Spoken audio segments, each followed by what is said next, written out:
This is CGTN, China Global Television Network.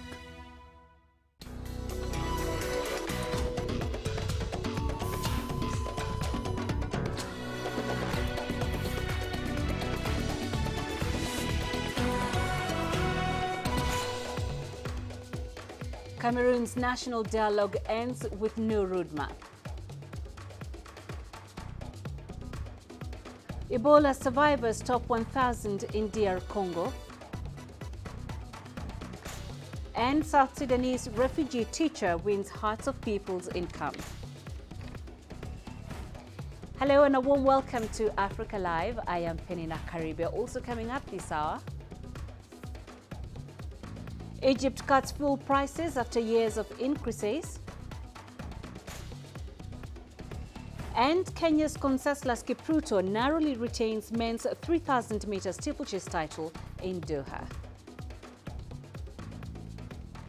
We begin the hour in Cameroon, where the country's 5-day national dialogue has come to a conclusion in an attempt to end conflict between English-speaking separatist militias and the army that has cost nearly 2,000 lives. CGTN's Chao Mgono has more on this story. A crackdown on peaceful protest late in 2016 in the Anglophone Northwest and Southwest regions was the beginning of the insurgency in Cameroon. There were complaints of marginalization by the French-speaking majority. Participants of the national dialogue gathered to discuss proposals to restore peace in the English-speaking regions, including possible autonomy. However, leaders of separatists did not attend the talks. I want to tell you that we invited nearly every one of them. They were invited. Some of them didn't feel comfortable coming for reasons they know best. We wanted them to come and to take part in the discussions. This was a wonderful opportunity for them to come and air their views. They didn't come. Critics say the talks did not involve any discussion about a return to federalism that may be a solution to the conflict. I'm not satisfied with the outcome because, personally, what I hold so dearly, a return to a federation, was not one of the recommendations. But the positive I'm taking out of the dialogue was that it was very frank and very honest. I'm not very satisfied. I'm not very satisfied because the root causes of the problems are not really addressed. The root causes of the problem is the form of the state. And if the form of the state is not really addressed, then we've not really solved the problem. But yes, we've come, we've talked, proposals have been made, certain opportunities also have been provided. President Paul Biya ordered the release of 333 Anglophone detainees as a move to ensure the success of the national dialogue. Separatists in the way say they will only come to the table if the government releases all political prisoners and withdraws the military from the Northwest and Southwest regions. Chao Mgono, CGTN. In the Democratic Republic of Congo, a record 1,000 people have survived the Ebola outbreak in what the United Nations spokesman is hailing as an important milestone. UN spokesman Stéphane Dujarric, together with the World Food Programme and UNICEF heads, are attributing this to the new drugs unveiled a few months ago at the height of the Ebola outbreak. The statement is also congratulating the various teams involved in the response in eastern DRC.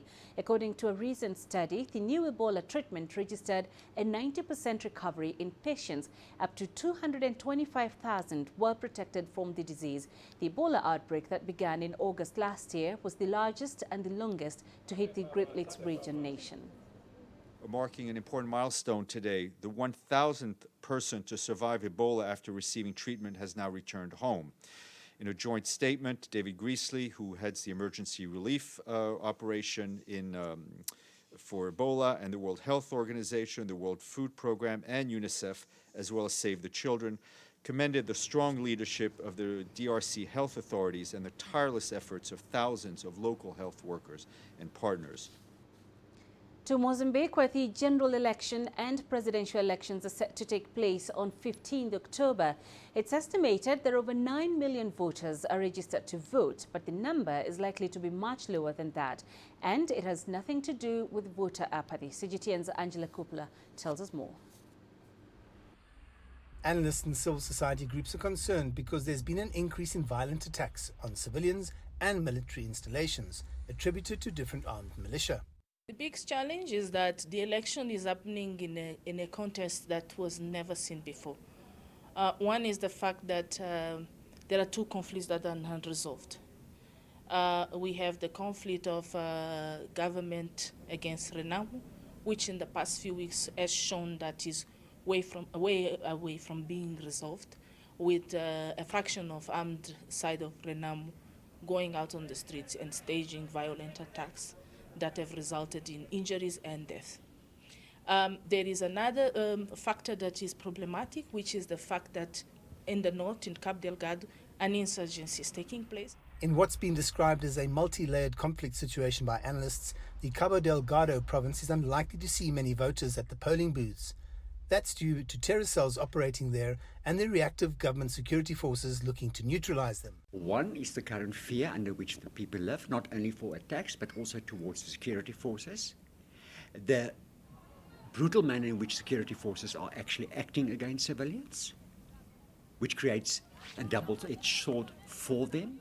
And then the humanitarian crisis we are facing. People are literally not having food, cannot continue their daily economic lives. There's another issue facing voters that will impact on the outcome of elections: the violent cyclones that caused so much death and destruction early in 2019. And that meant that a lot of people were displaced.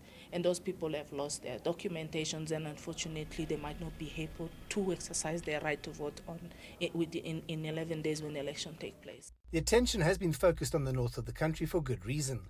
The Cabo Delgado province, while not the most populated, is important for other reasons, including the many recently signed liquid natural gas and oil deals and the revenue potential for government coffers.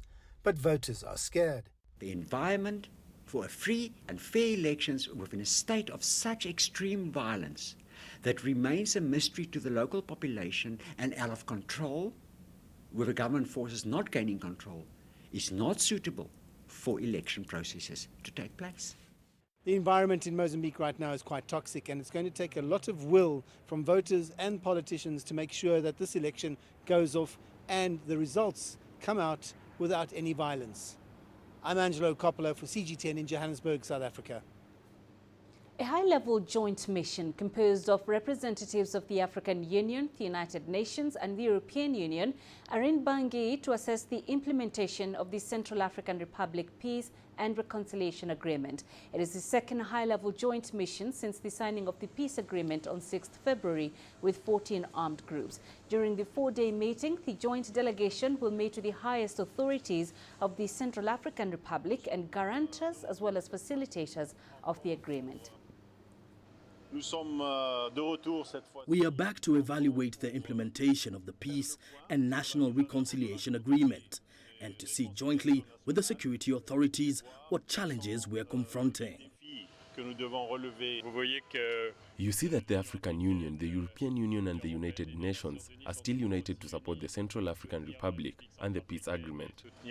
As Smile Shagwi said, we are here to evaluate the progress of the implementation of the peace agreement and to listen to everyone, all those who are involved, all Central Africans. There'll be elections next year, so it's time to move on. And as colleagues have said, we are going to look at the progress, the remaining challenges, and how together we can move forward.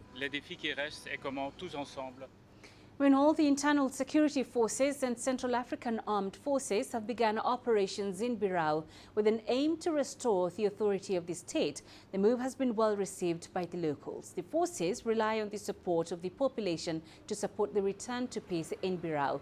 Fighting between armed groups in Birao left several dead and tens of thousands displaced in early September. But the active armed movements in this region all signed the peace agreement early in February and are committed to disarming. I came to Birao with some police officers who respond to the demand of the people of the Vakaga.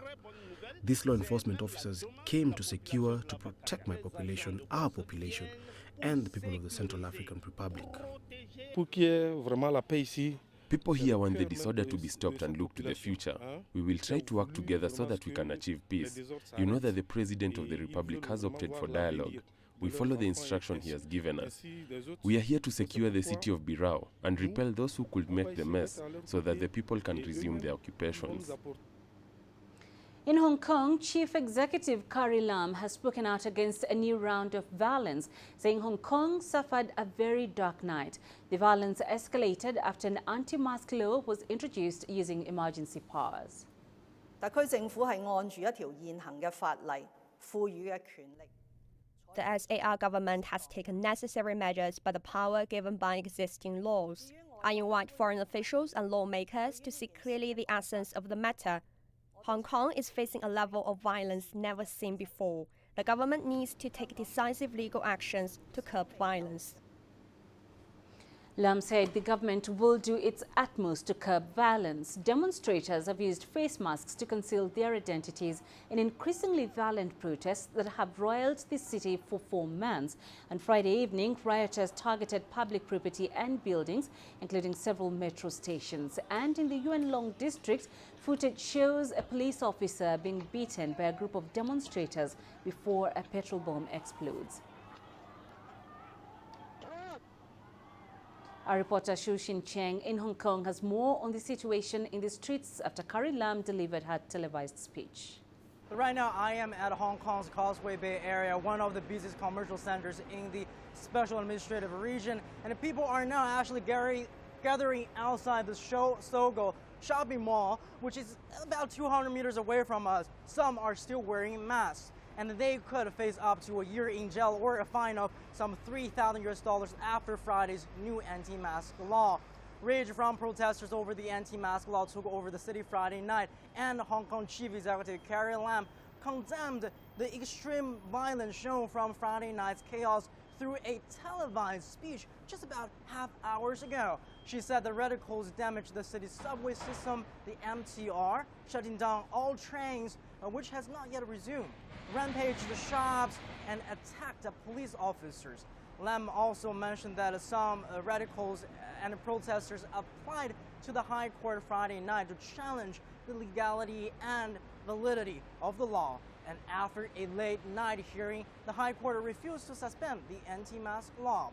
And right over there behind me, one of the busiest crosswalks here in Hong Kong, traffic lights are still not working. After Friday's night's unrest, the city seems like not recovering as fast as it used to, and we can still see shops closed, shut down along the sidewalk.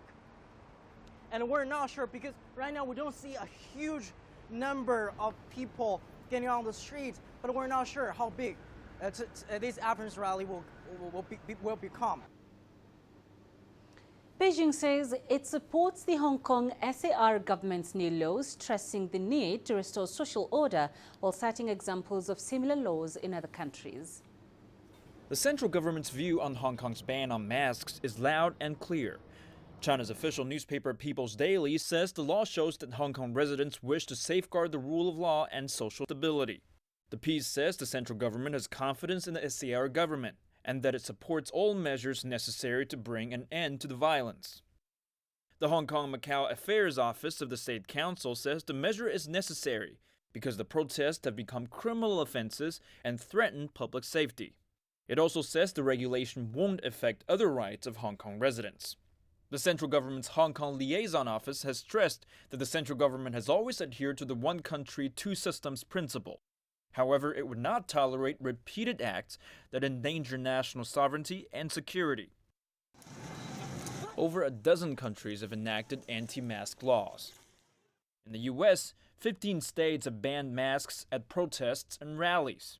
In Canada, the country's parliament introduced a bill in 2011, prohibiting the wearing of masks during unlawful assemblies.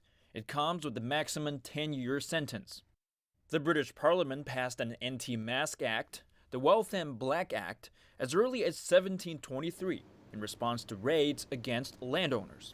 Jing Chao, CGTN. You're watching Africa Live. We're taking a quick break. Coming up. Questions raised on equal representation in media and film industry.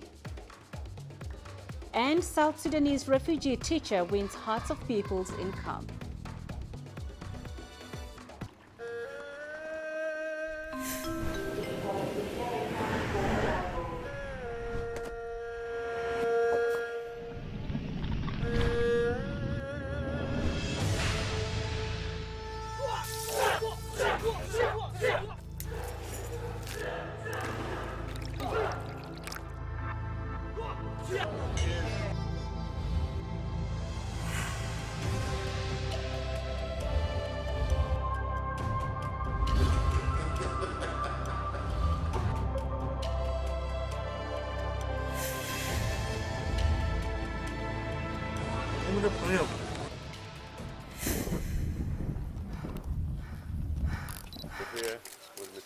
At the Great Wall of China.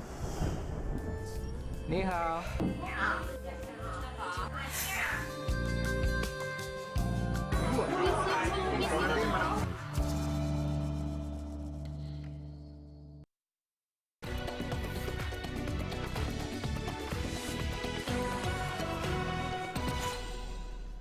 Welcome back to Africa Live. Your survival and success in life is largely dependent on where you were born and your gender. This is according to the latest report by the Bill and Melinda Gates Foundation. The report says girls face more challenges in life in developing countries as opposed to boys. However, in general, the report doesn't paint a rosy picture for all children, especially in Africa. The Goalkeepers Data Report by Bill and Melinda Gates Foundation focused mainly on inequality, access to primary health care, digital inclusion, and climate adaptation. It paints a gloomy picture for girls born and growing up in some countries, with Africa being the worst hit. But in general, both boys and girls are not so lucky, for their success or failure is pegged on where they were born. In this continent, the report says women and girls in Africa are subjected to retrogressive cultures that hinder their progress, including gender-based violence, early marriages, and female genital mutilation. For example, South African women, with the backing of activists, have been pushing for an end to gender-based violence in their nation. The country has also been battling high rates of rape. Talking about rape, the Democratic Republic of Congo has lately risen to be the rape capital of the world due to the ongoing conflict. A girl in Kenya recently committed suicide after being shamed by her teacher when she soiled herself in class during her first menstruation. These and many others are some of the issues highlighted in the Goalkeepers report. The report also cites the Sahel region, including Chad, Mauritania, Mali, and Niger, as some of the countries where growing up is a tough affair for children. Countries outside Africa, such as Peru, Mexico, Honduras, and many Latin American nations, are also not easy for a child's survival. Globally, India has made headways in the advancement of women in technology.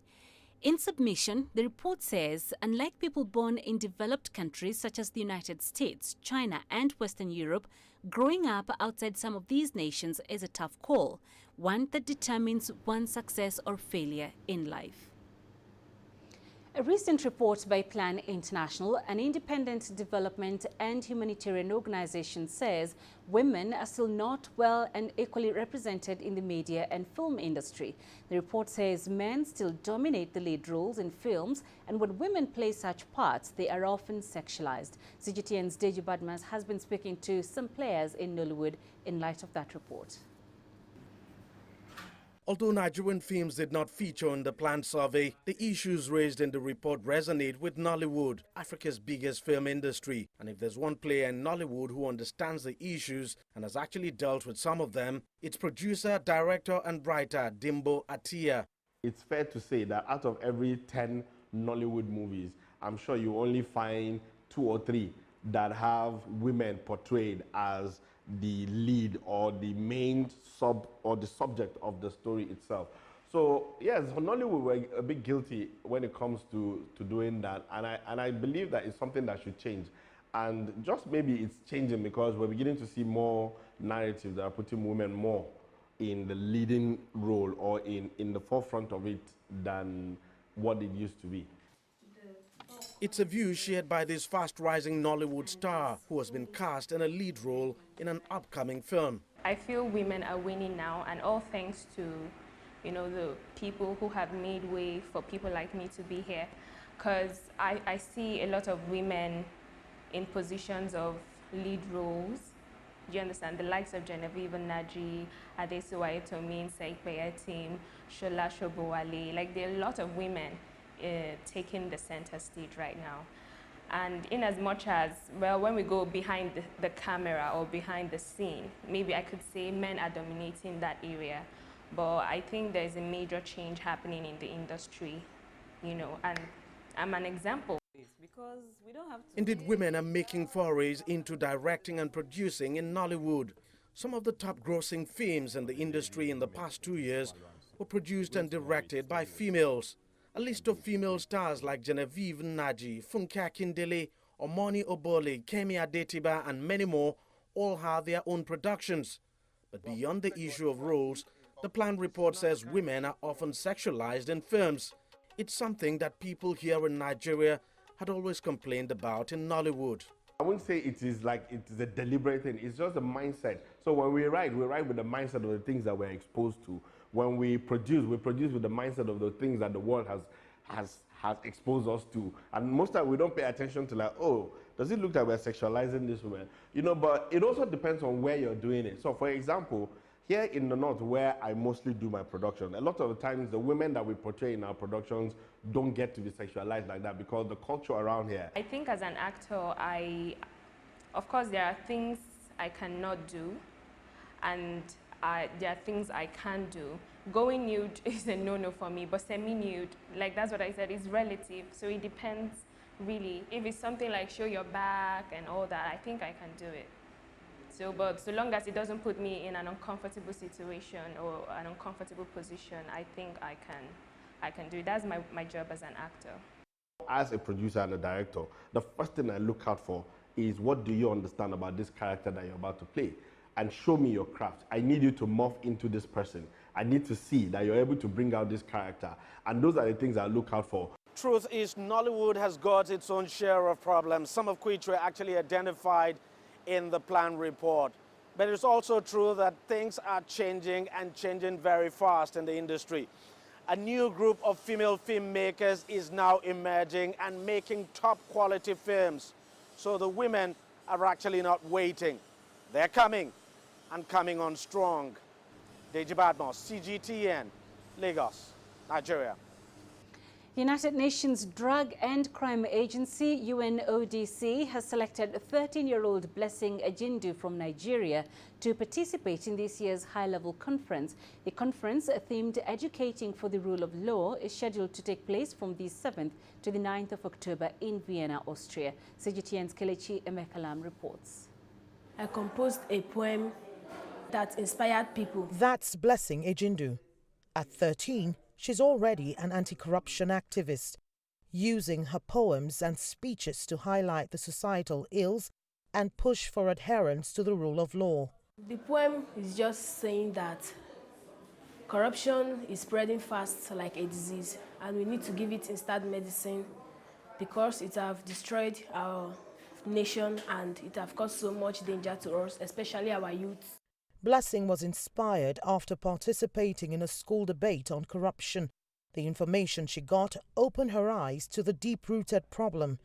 Now she's hoping to contribute her own little quota to spur a change even at the government level.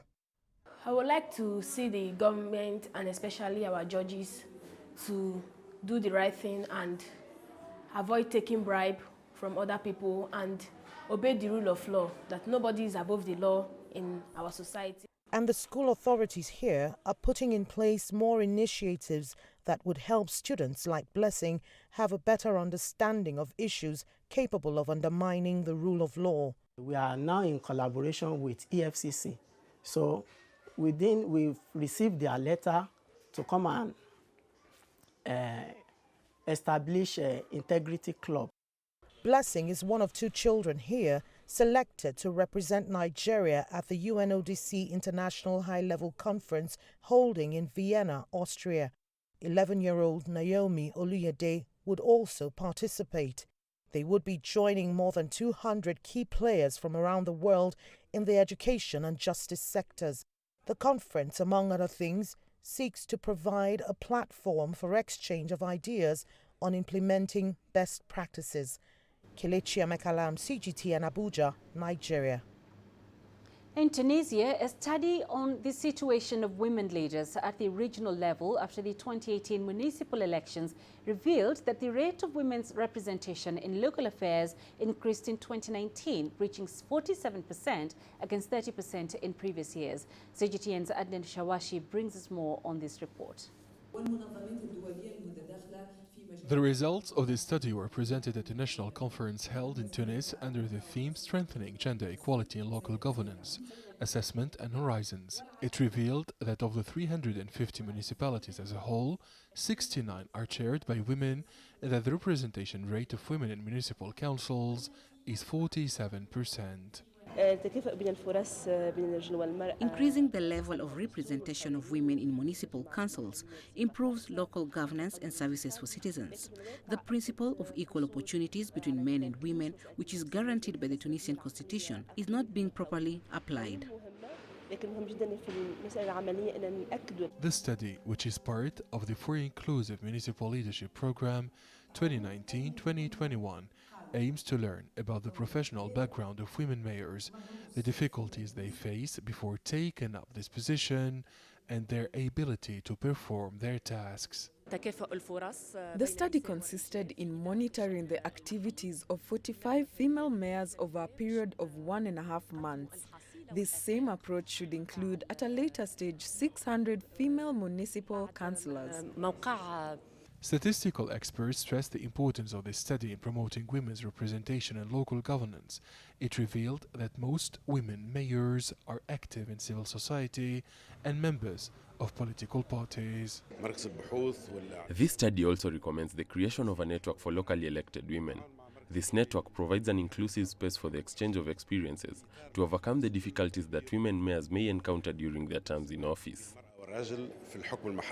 Experts stress the importance of strengthening women's participation in local governance because of their ability to hold this position and their success in improving the municipality's services in 24 regions across Tunisia. Tunisia is currently ranked 123rd on the Global Gender Gap Index of 2014, according to the World Economic Forum, and is therefore one of the highest-ranking countries in the Arab world.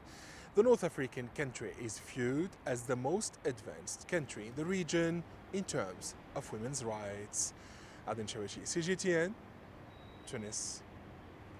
Let's now head to Ethiopia. The Gambela refugee camp hosts a huge population of South Sudanese refugees, but one of them is a teacher who believes in education as the most powerful way of lifting his country out of poverty.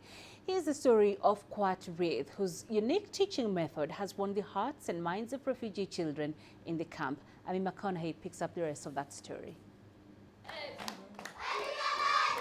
His pupils clearly enjoy every moment with teacher Kwat. I love this teaching because I want to forward the young generation to be the good children in the future. His passion for education drives him to push his pupils to achieve more in a fun atmosphere, or he knows that education is the only way of getting these refugee children out of their current bleak situation. I'm teaching these children to be the doctor and the president and the pilot. So this is my role, to volunteer myself to teach these children to be the good future in the South Sudan, to do a good thing. And when Kwat is not teaching, well, he's teaching the adults, and they too enjoy his lessons. But in the afternoon, I come to teach the adult people. Kwat is one of the many refugees housed here in the Gambela refugee camp.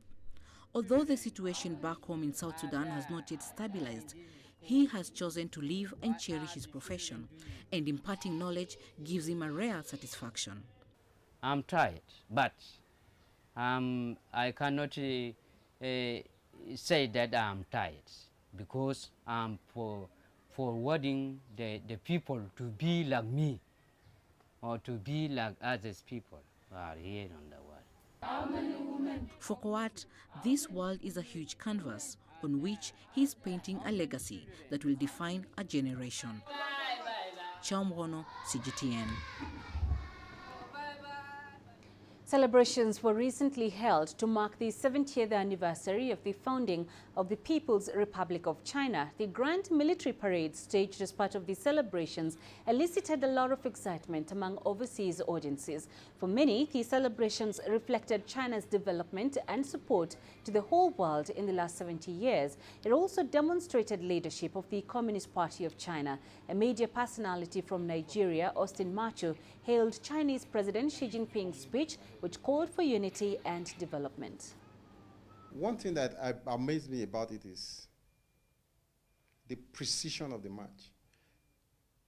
The military parade, you see precision, you see the military men well dressed, whether old or young, well dressed, fit, and the synchrony of their arms and leg movement. And that again shows the power of China. China relationship, diplomacy has always been built on trade relationship, or what they call now win-win, cooperation, shared future with other countries, shared future, shared wealth with other countries of the world. And like I always say, that is what the BRI, and I believe that what has brought about Chinese unity is your system of government. Communism, socialism, with Chinese characteristics, has endeared unity and brought prosperity to China. The rise of China has been a blessing to the world, has been a blessing to Africa, a blessing to most developing countries of the world. And we believe that China, as a true friend to other African countries, will be able to present us with an alternative, instead of always looking westward. Coming up in business news, Egypt cuts fuel prices after years of increases.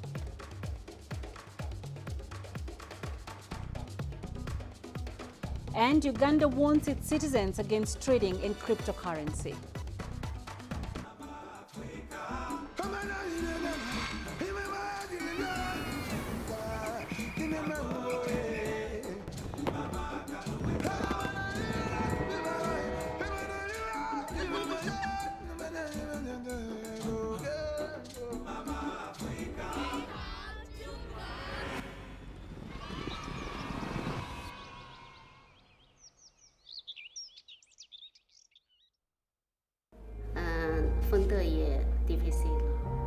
Parce que quand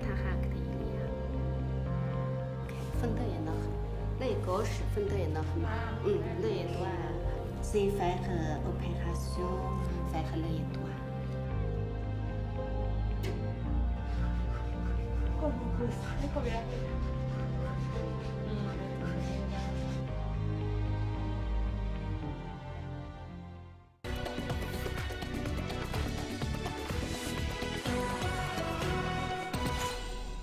The Egyptian government has lowered its domestic fuel prices for the first time in decades. The cuts follow several rounds of price hikes in recent years as part of an austerity program agreed with the IMF. They also come in light of decline in the price of Brent crude on the international market. CGTN's Yasser Hakim with the details. The fuel price cuts are a result of the new pricing system adopted for the first time by the government. The mechanism allows prices to increase or decrease by 10% every 3 months. Calculation is based first on the price of the international Brent oil in addition to the cost of production as well as the dollar value in Egypt. The government saw a weakening of the dollar against the Egyptian pound lately and the fall in the Brent oil prices internationally to $59 a barrel. It has therefore reduced fuel prices by £0.25 per litre. To cut its budget deficit, the government had been gradually slashing subsidies on fuel over the last 5 years. Fuel prices have more than doubled during that period. Therefore, any price cuts is welcomed by Egyptians. This is good. He's the first president to reduce fuel prices. It has never happened before. That's better for us. It's good that prices dropped. I was hoping it will drop more like £1 per litre. Nevertheless, it's good though. The government says the money saved from the fuel subsidy cuts have been triggered towards social welfare programs. The subsidies on fuel have fallen significantly. It was £110 billion 2 years ago. It dropped to 89 billion in the 2018 to 2019 fiscal year, and now has dropped by another 39 billion pounds to reach 59 billion Egyptian pounds of subsidies. The next fuel price evaluation is expected in December. It's the first time that Egyptians witnessed a reduction in fuel prices. Though minimal, it's an encouraging sign that Egyptians will begin to feel the rewards of the latest austerity measures. Yes, Hakim for CGTN, Cairo. Uganda is warning its citizens against using any cryptocurrencies. CGTN's Michael Baleke explains that the government's warnings point to most cryptocurrencies, including the most prevalent ones, not being regulated. Uganda says it does not recognize any cryptocurrency as legal tender. No organization has been licensed in the country to facilitate trade in cryptocurrencies. The public is advised to appraise themselves of the risks associated with this animal called cryptocurrencies and exercise caution before they make transactions involving such products. Cryptocurrencies are internet-based and not bound by geography. All the transactions are stored in an online database not regulated by the government. According to the Bank of Uganda, digital currencies are not backed by the central bank and carry significant risk of loss of people's savings with no option for protection or insurance. Money has its own unique place, and as a central bank, we do not believe that cryptocurrency meets the characteristics that a currency should have.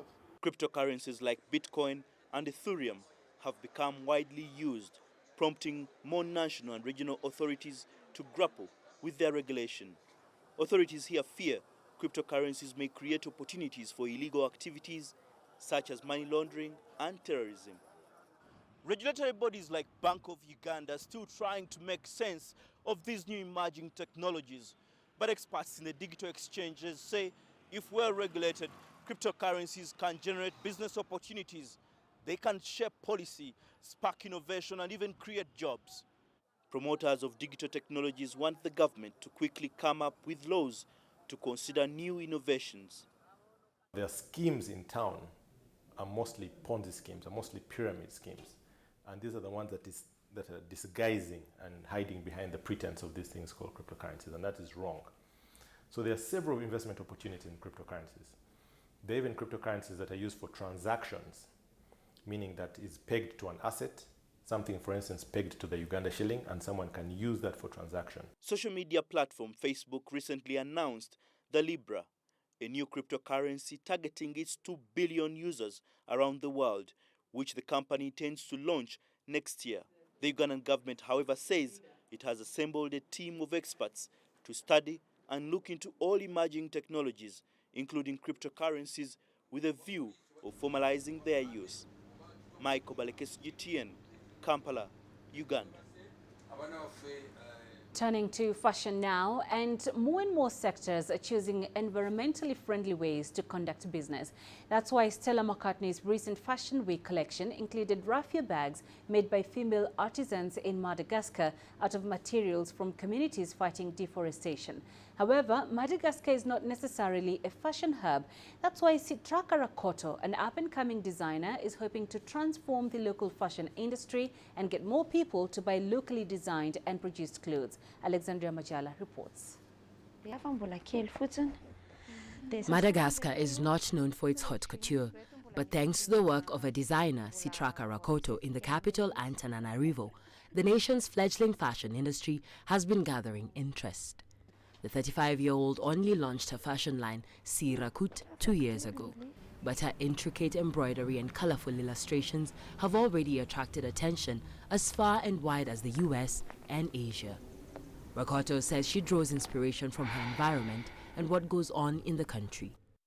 These forests can feel pain when they're being burnt. They feel pain when they're being cut down. And all of that touches me deeply, and it becomes my source of inspiration. But Rakoto says the fashion industry here still has a long way to go. About 80% of the Malagasy population lives on less than $2 a day. Aside from low consumer buying power, Madagascar has also been hit with an influx of cheap, fashionable Chinese clothes. This outfit cost 38,000 ariary, which is around $10, right? I have already reduced the price down by 50%. It's a really good material. It's cotton and is soft to the touch, but I'm struggling to sell it because people prefer Chinese products. Rakoto mainly sells her designs to international clients through social media platforms such as Facebook. But recently, she opened a retail store in the capital, Antananarivo. To raise the country's fashion profile, Rakoto recently participated in a fair that brought together stakeholders from different industries in Madagascar. She showcased her latest collection named Gasi Tsara, meaning beautiful, in the local Malagasy language. This time around, I want to invite people to travel, and in that sense, it took a social aspect, because people in Madagascar don't have the opportunity to travel. Everything is beautiful, even if I did not have the intention of buying anything, but it makes me want to buy it, especially since it's on sale. Rakoto hopes to change the way Malagasys think about fashion and influence them to go to local designers as a first option before buying imported garments. Alexandria Majala for CGTN. Africa is throwing its heart into the motor industry in a big way, and a new South African car company is here for it. Mureza is a startup part-owned by women. It's partnered with an Iranian motor company as it looks to make its market debut. With the details, here's CGTN's Angela Coppola. Zimbabwean entrepreneur Tedenda Mugofa started Mureza with his female business partners from neighboring South Africa. He's now a step closer to a lifelong dream of building affordable vehicles suited to Africa's tough terrain. So connectivity when you're driving is quite limited. So you need cars that are tailor-made for such a terrain. Then also there's an issue of climate. Africa has got maybe 3-4 different climates, from Western Africa to Southern Africa, and that also bears much weight on a vehicle. The first prototype was built with the help of Iranian manufacturer SAIPA.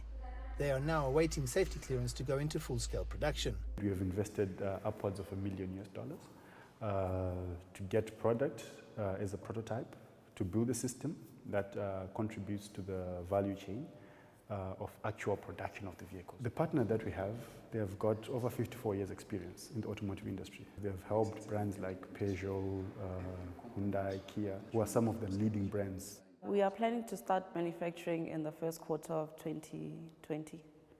And the scale, we are projecting to employ at least 500 people and start manufacturing at least 35 vehicles per day.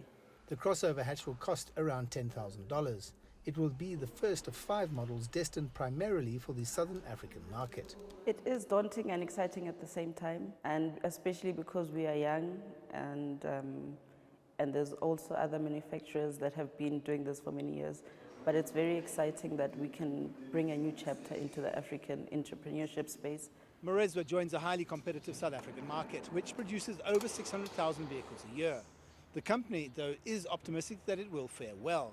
But Mureza will first have to gain the trust of brand-loyal African consumers. I'm Angelo Coppola for CGTN in Johannesburg, South Africa. You're watching Africa Live. Still ahead after the break. We'll look at how henna art is transferred from hands and feet to canvas. The greatest journeys, the greatest sights,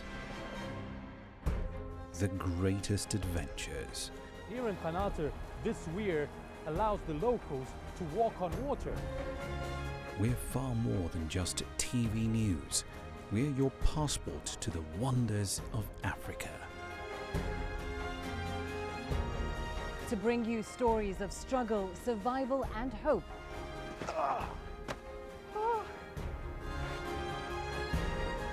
So let's explore.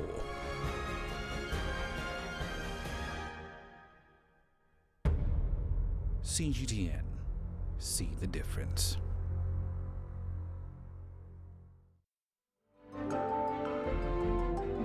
Africa Live. Find your voice.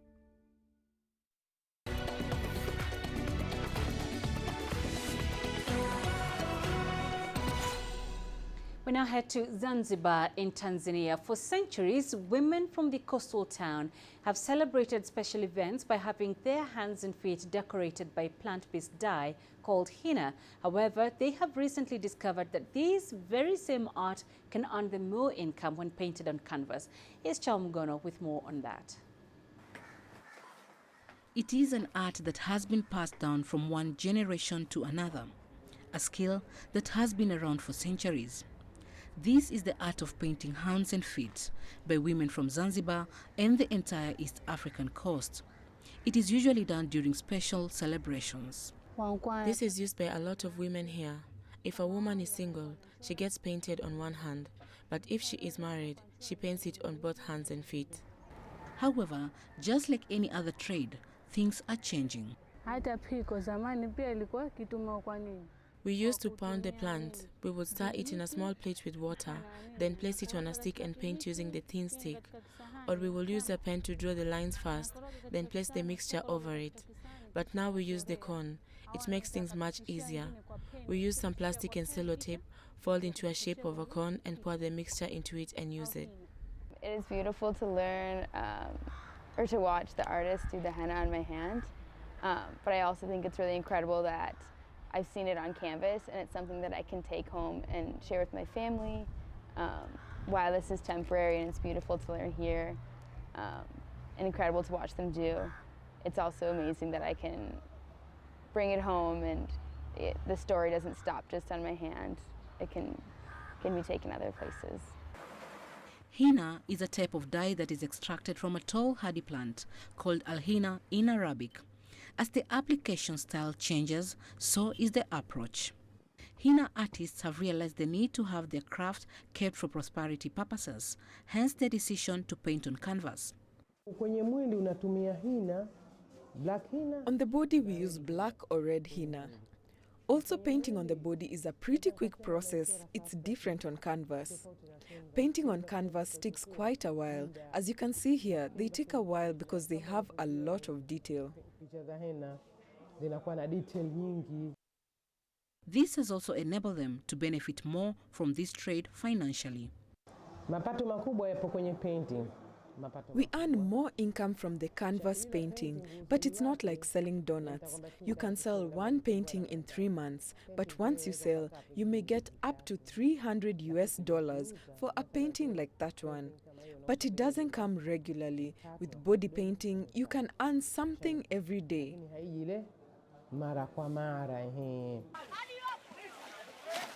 Henna art is not only popular in the popular tourist archipelago of Zanzibar, but also widely practiced in the Middle East, Horn of Africa and Turkey. Chamgono, CGTN. And coming up in sports, Kenya's Conseslus Kipruto narrowly retains men's 3,000 meters steeplechase title in Doha. Africa, where champions are made, records are broken, legends are born.